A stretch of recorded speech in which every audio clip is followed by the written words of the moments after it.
Kevin, are you ready? All right. Ready? Right here with you. What's the next move? Well, I'd like to go ahead and start my. I got right now. I got 0 on my GPS. So let me see if I start you up. What happens? All right, no rush. Go ahead and get that situated. Mm-hmm. I'm here whenever you're ready. Okay, so I'm trying to situate it here, and okay, so right now I'm at 15 seconds on my Garmin. Yeah, and so I'm about ready to take and do my little walk. Are you ready? Sounds good. Yep. I'm right here with you. All right, I'm about ready to go out the front gate. I'm gonna take and walk across the street.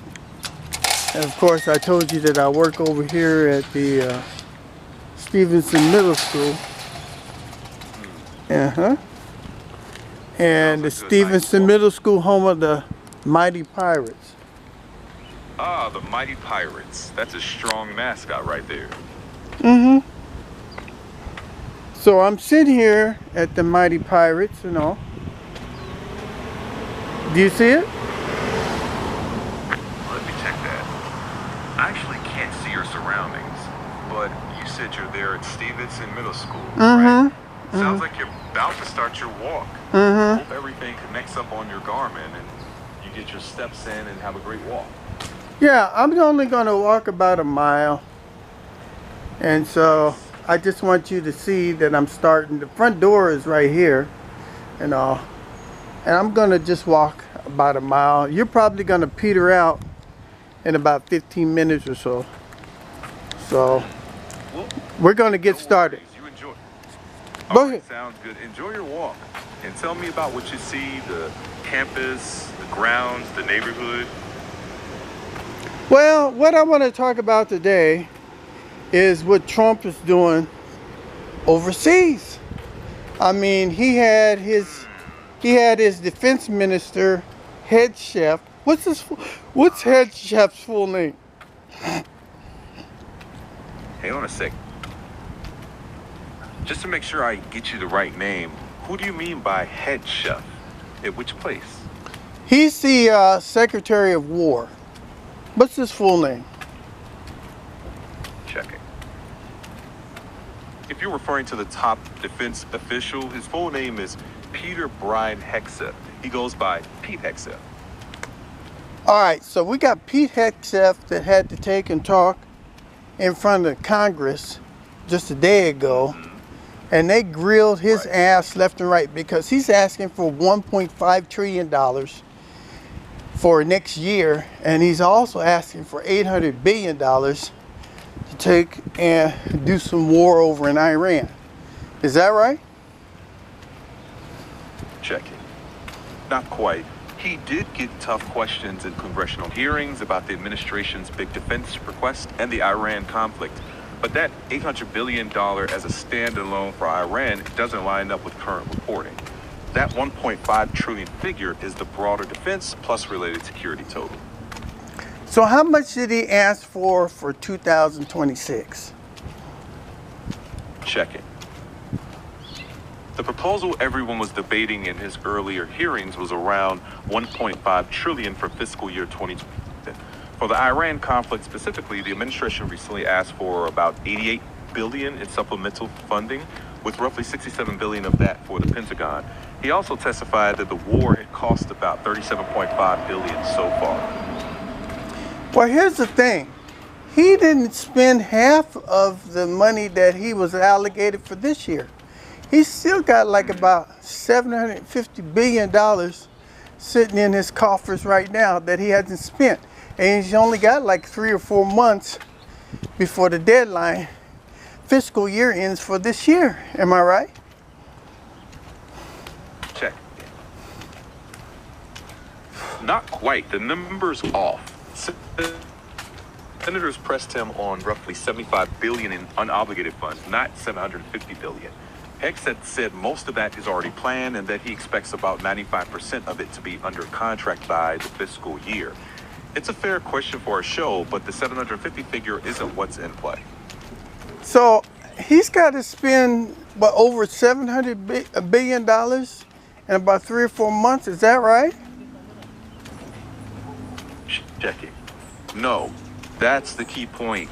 It's around 75 billion unobligated, and he says most of it will be under contract by the start of the next fiscal year. So there isn't this mad dash to push out 700 billion in a few months. The debate is whether it's reasonable to ask for new supplemental funding while that 75 billion hasn't been obligated yet. Okay, so he's got to spend $75 billion in the next 2 or 3 months. And the $1.5 trillion, whatever, he won't get that until like in the year 2028, 2029. Is that right? Check. Not exactly. That 1.5 trillion is a proposed budget for a future fiscal year. If Congress approves it, it becomes available in that fiscal year, not years later. The 75 billion he's talking about is expected to be under contract by the beginning of the next fiscal year. Under contract doesn't mean fully spent. It means committed to specific purchases or projects. Okay, so what is the percentage of people that approve or disapprove of this Iran war? I think it's a lot of people disapprove of this war. Tell me, what is the percentages? Recent polls put disapproval around 60 to 65%, depending on the survey. For example, a late July CBS poll had 61% disapproving and about 2/3 saying the war should end. Earlier in the conflict, Reuters Ipsos found disapproval in the 40s with approval in the high 20s. Bottom line, right now, public sentiment is net negative. So most of the American society disapproves of the Iran war. Is that correct? Checking. Yes, that's accurate. Right now, polling shows a majority of Americans disapprove of the Iran war or the administration's handling of it, with roughly 6 in 10 in disapproval.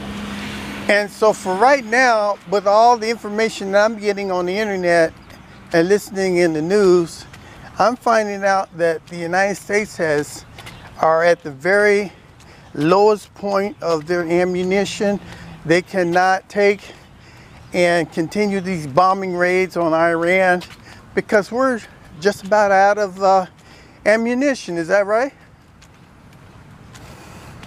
Checking. It's more nuanced. There are real concerns about shortages of certain advanced missiles, especially air defense interceptors, but it's not that the U.S. is out of ammunition. Officials say they still have enough for this fight. However, inventories are thinner and rebuilding those stocks could take years. That strain is part of why there was a pause in the escalation. Okay, so we've been bombing Iran for the last 13 nights, but all of a sudden, with the news that we're running out of ammunition, we haven't bombed them in the last 60 hours. Is that right? Checking. Broadly in line with recent reports, the U.S. carried out 13 straight nights of strikes, then paused. That pause has lasted about 60 hours, but there isn't an official statement saying it was because they were running out of munitions. Reporting points to a mix of factors, including stockpile concerns, diplomacy, and broader strategy. So you can say stockpile worries were a factor, but it's not confirmed as the sole reason. Well, it's adding up, right? We're saying that we run out of ammunition and 60 hours went by and we haven't shot anybody. Now, Netanyahu wants to take and come over here and visit New York here shortly. Is that right?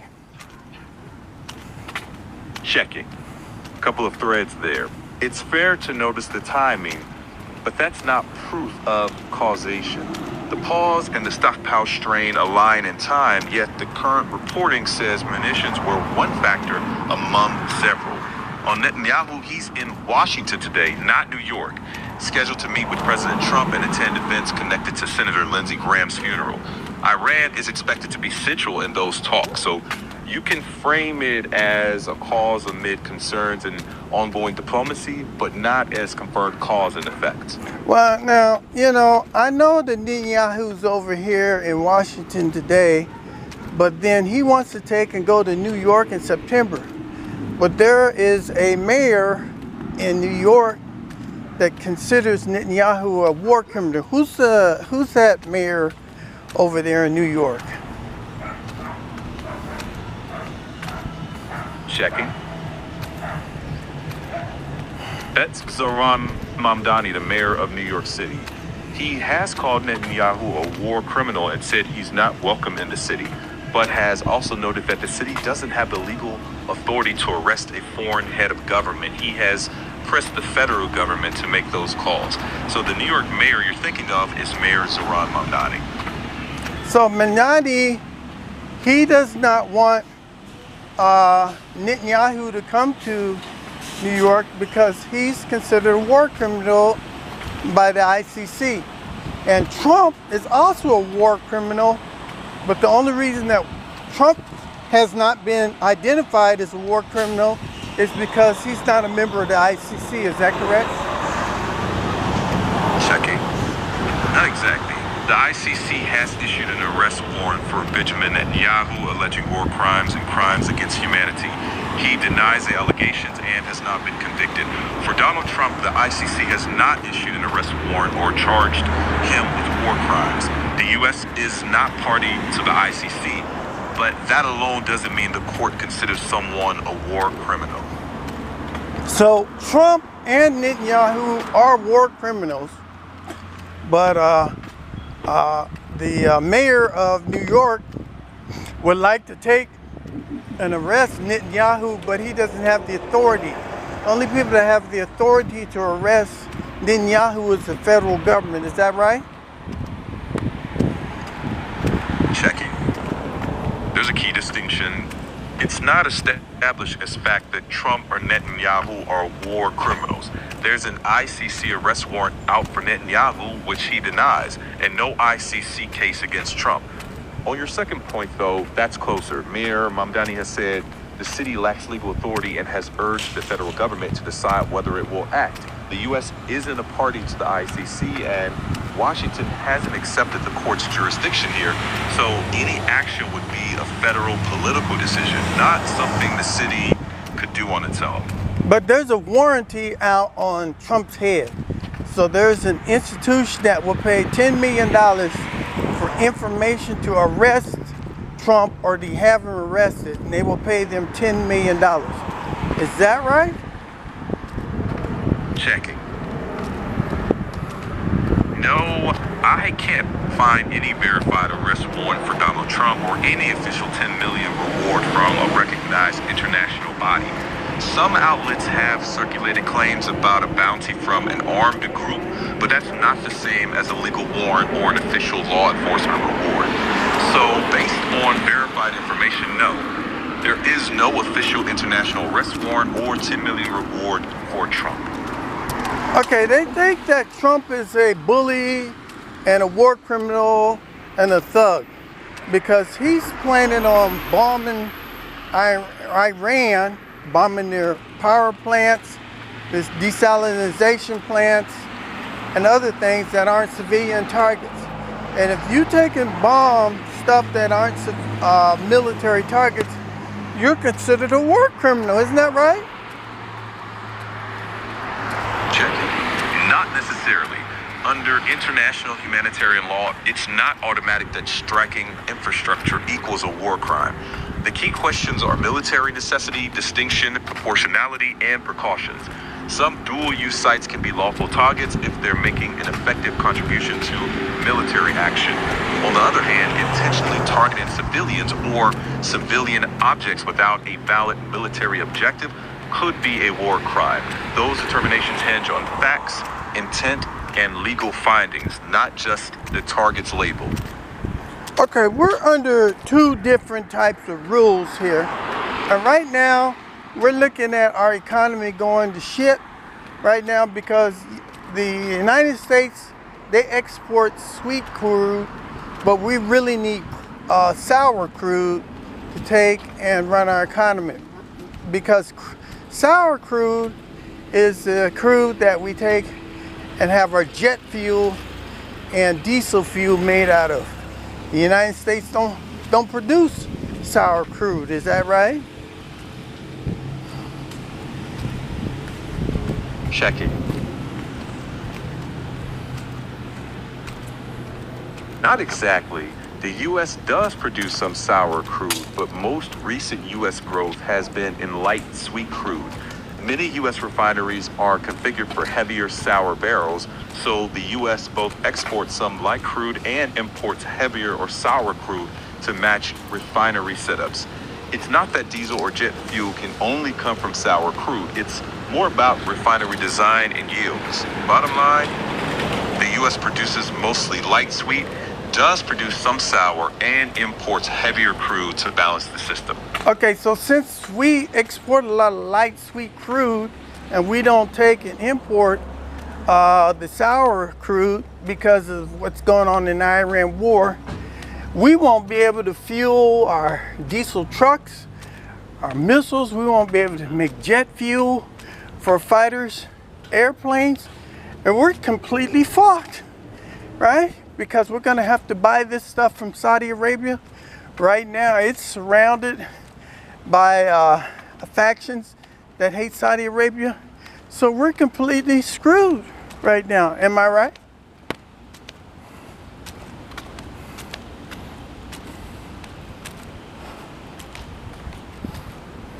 Of course, it went blank, right? It's not gonna say anything. All right, but I'm gonna tell you right now, right? We are in a bad situation. We're in a bad situation because Trump then drained down our national strategic reserves. We don't have any oil in there, okay? Iran then bombed all our forward observation bases. We don't have any bases. We don't have no eyes and ears going over there in the Gulf. And then now Trump is sitting in the situation where he's going to have to decide to put boots on the ground. We already had 3 or 4 of our soldiers killed today in drones and stuff. We got the FPVs where somebody in Iran could take and put something on their face and carry a hand grenade or 2 or 3 hand grenades and visually go right into the battle zone and take and trigger and kill our soldiers. We have no way of defending ourselves. We don't have no cover. We don't have no concealment. I mean, if we was to take the 101st Airborne or the 82nd Airborne and take them to go on Kharg Island, there's no place for them to dig in.